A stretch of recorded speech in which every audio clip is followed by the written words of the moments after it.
La Maison des Secrets, tome 2, le livre des sorts. Chapitre 11. Dans le grenier, la petite bougie achevait de se consumer. Olive ramassa vite ce qu'il en restait et put enfin examiner le grimoire des Mac-Martin.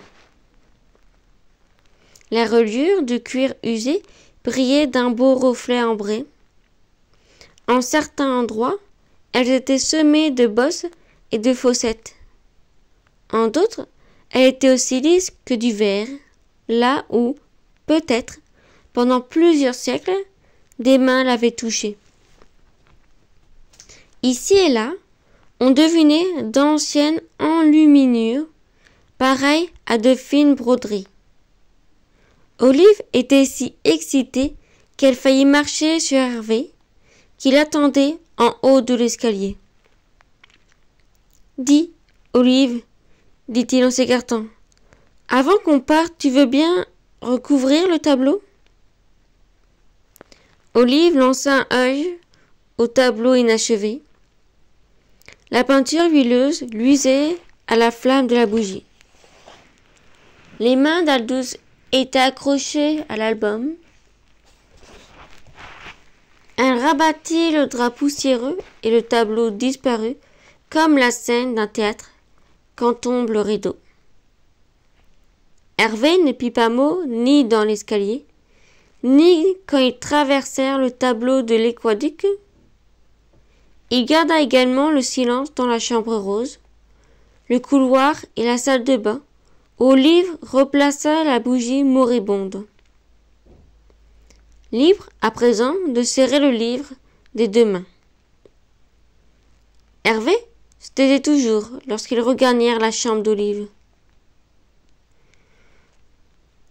Sur le seuil, ils s'éclaircirent la gorge, puis fila dans le couloir. Olive était si captivée par le livre qu'elle ne remarqua rien. Le grimoire des Mac-Martin était entre ses mains, enfin. Le reste lui importait bien peu.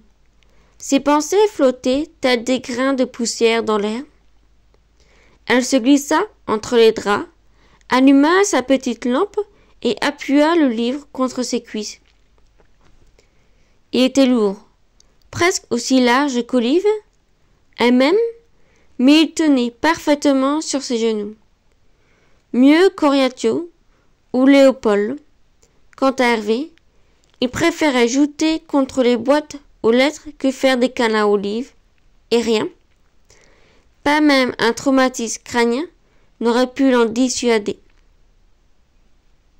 Doucement, Olive caressa la couverture de cuir. Sous ses doigts, le livre brillait. Soudain, les éclats dorés, encore visibles, s'agancèrent en une forme familière. Une forme si ancienne, si ornementée avec ses plaines et ses déliés, qu'elle ne l'avait pas reconnue tout de suite. C'était la lettre M. Olive agita ses orteils. C'était comme d'avoir une pile de cadeaux à offrir. Mais elle se sentait 100 fois plus excitée. Il n'y aura pas de pull informe, pas de calculatrice multifonction, ni de jeux mathématiques tels que l'addition s'amusant dans cette surprise-là.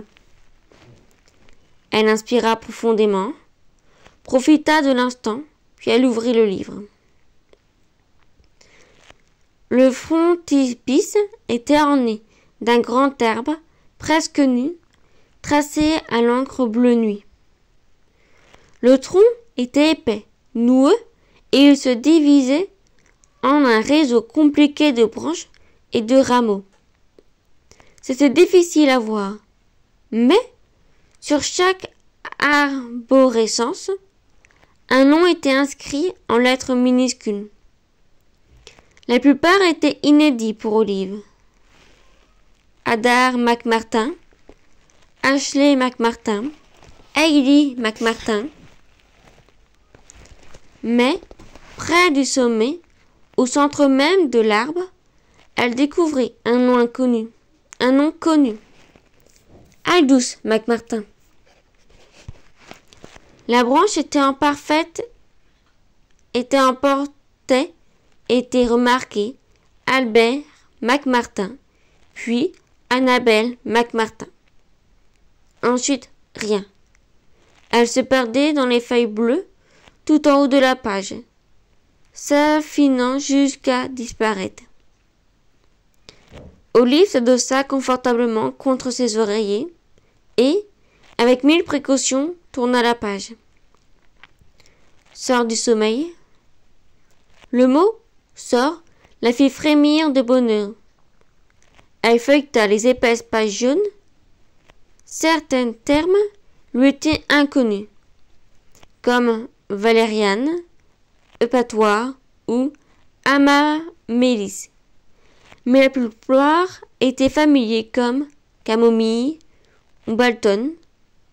Toutefois, même les expressions les plus simples comme tasse, eau et aile d'oiseau paraissaient un peu étranges, car la calligraphie épineuse leur donnait un éclat neuf et mystérieux.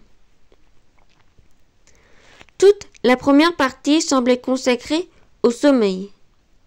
Il y avait des sorts pour faire de beaux rêves et d'autres qui causaient des cauchemars. Certains permettaient de commander aux somnambules. Tout cela était plutôt endormant. Olive se mit sur le dos, bien calé, et passa au chapitre suivant. Ces formules-ci évoquaient des recettes de cuisine, filtres d'amour et d'amnésie, gâteaux de la discorde, qu'il suffisait de goûter pour se fâcher avec ses voisins de table. Olive poursuivit sa lecture, luttant contre la fatigue. On pouvait provoquer des coupures superficielles, des migraines de pénibles flatulences. Il lui fallut vérifier ce mot dans le dictionnaire. Ou bien des fièvres et des fractures. Les introductions étaient de plus en plus compliquées, pleines d'ingrédients inconnus ou introuvables. Comme des langues de grenouille, par exemple. Où s'en procurer? Les cuisses de grenouille se mangent, mais les langues? On n'a jamais vu ça en magasin. Attends un peu, fit une voix lointaine, mais insistante sous son crâne. Que cherchait-elle déjà? Olive détourna le regard un instant. Le ciel s'éclaircissait tout doucement, comme un tissu bleu foncé après des années de lavage. Ça aurait pu être l'aube ou le crépuscule, ou le ciel dans le tableau où vivait Marton. Marton! Olive se redressa, bien sûr. Il fallait qu'elle aide Marton. Mais il y avait tant de pages à lire, tant de sœurs à découvrir. Elle aurait tout le temps de penser à Marton plus tard. Elle enfonça sa tête dans l'oreiller et leva le gros livre. Si seulement elle n'était pas si fatiguée. Ses cils et ses paupières tombaient comme plombés. Ses bras aussi étaient lourds. Le livre glissa doucement et vint se poser sur sa poitrine. Elle inspira son odeur poussiéreuse.